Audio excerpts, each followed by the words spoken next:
Hello and welcome to today's video. In this video, I'm going to be showing you how to change the oil on a Mazda CX5. That is the second generation of this car. To start out, I want to show you everything that you'll need to get this oil change done. You're going to need a way to get the car up in the air. In this case, I have ramps, but you could also use a jack and jack stands.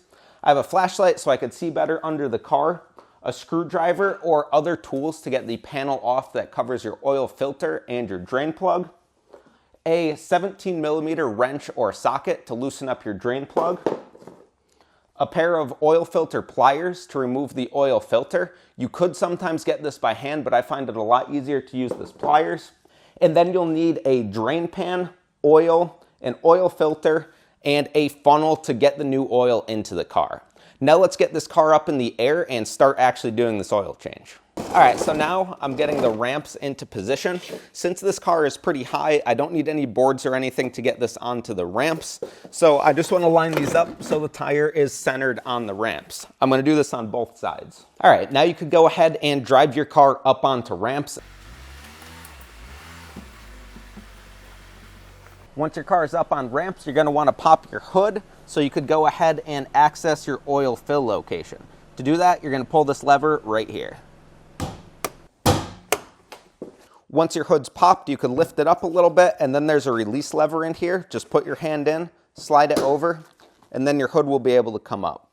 To get it to stay up, you want to use this post right here, which will go right up here in the hood. And slide up like that, and now that's secure. Now you have access to two very important things for your oil change. One is your oil fill cap, which is right here. This is where we're going to put oil into the car. And the other is the dipstick right here, which is where we're going to check the oil level. We could go ahead and take our oil fill cap off. This way air could go into the engine as it's draining out, which helps speed up the oil draining process. Now you could go ahead under your car. You'll want to take your tool to remove the oil drain plug, the tool to remove the oil filter, and the tool to remove the panel that covers those. Also, if you're in a dim garage, bring your flashlight under and have your oil drain pan ready. Right now I'm underneath the car looking forward, and this panel here is what we need to remove to get access to the oil filter and oil drain plug. On this car here, it's actually missing all of the bolts except for one that holds that on, but your car should have a fastener in each of those locations there. I'm going to take this off right here with just a Phillips head screwdriver, and then we'll have access to the filter and drain plug. Now with that panel off, we can see the drain plug there, which is where oil will come out of, and the oil filter, which is right there.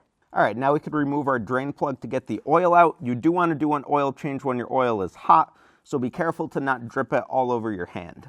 Again, this is 17mm. We'll get that on there.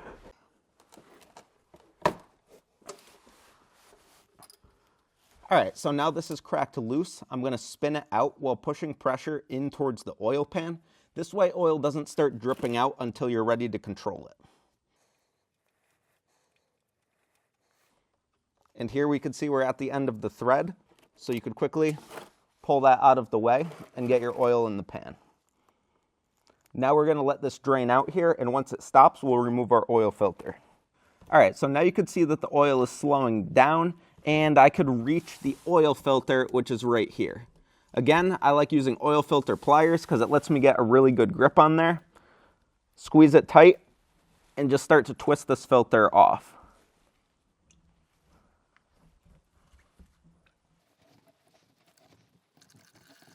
Now we're going to get to a point where this is going to be hand tight, and eventually oil is going to start dripping off of this filter. All right, so I'm going to let that drip for a minute to get all of the oil that's above the filter out, and then I'll pull this filter out.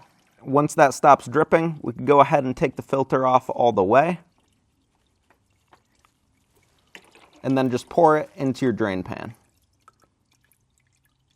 Now that our oil is all drained out, we could go ahead and prepare our new oil filter and our drain plug. To do that, there's a crush washer on the drain plug, which you could remove and replace with a new one. This creates a seal between the plug and the oil pan and helps it to prevent leaks. Next, we could go ahead and open up our oil filter. I have oil and filters and tools linked down below for where you could get them. And this is an OEM filter, so this is the exact filter that Mazda would use, which again, I have linked down below. Now, with our new filter, we could go ahead and remove the shrink wrap. Pull that off of the filter. Make sure this is in one piece and doesn't get lodged in the filter. And then you want to look at the filter you took off and make sure that this rubber seal is still with the filter and not attached to the car. This is very important because if you try to put your new one on with a new seal onto the old seal that's stuck on the car, it won't seal properly. On the new OEM Mazda filters, there's actually a little bit of lubrication on this O-ring already, but you want a little bit more, so you could go ahead and put a little bit of oil on that O-ring. This will just help promote a good seal. The next thing you want to do is pre-fill your filter, so there's oil in there when you put it up onto the car. This way, when you first start your vehicle, there's oil in the system.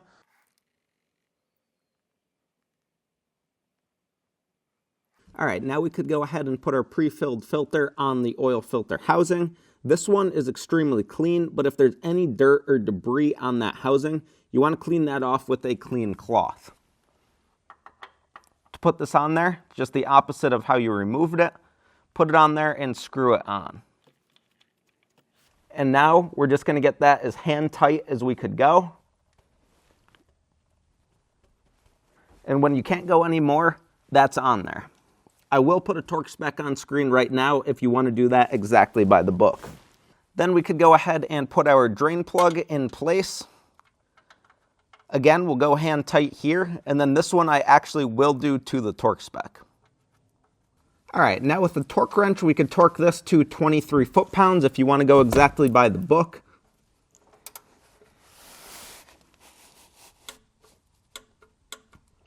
And as you can see, that torque wrench clicked, so now that thing is fully sealed to the proper torque spec. You could also do this by hand. You want to make sure it's tight, but not over tight. But if you have a torque wrench, definitely take a little bit of extra time to do it that way. Now we just want to wipe down around the drain plug and around the oil filter. This way we can check for leaks when we fill the car with new oil and make sure none is leaking out here. Now you could either put that panel back on now if you're confident that there's no leaks, but for the purpose of this video, since this is supposed to be a beginner's and complete guide, I would leave this off, fill your car up with oil, and just check to make sure you have no leaks down here. Now let's go above the car and put oil in.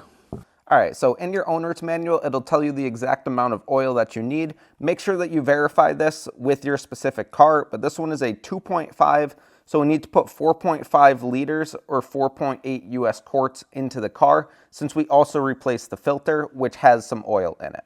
All right, now we could go ahead, get a funnel in our fill location, and then fill it up with oil.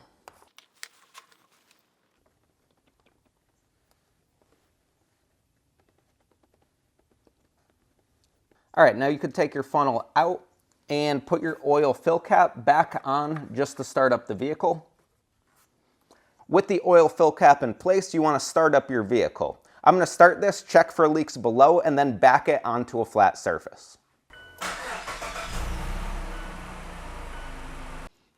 All right, now that we verified no leaks, we could go ahead and put our panel back on. Again, this one's missing most of the fasteners, so I'm going to put an alternative in. But you'll want to put all of your fasteners back into place.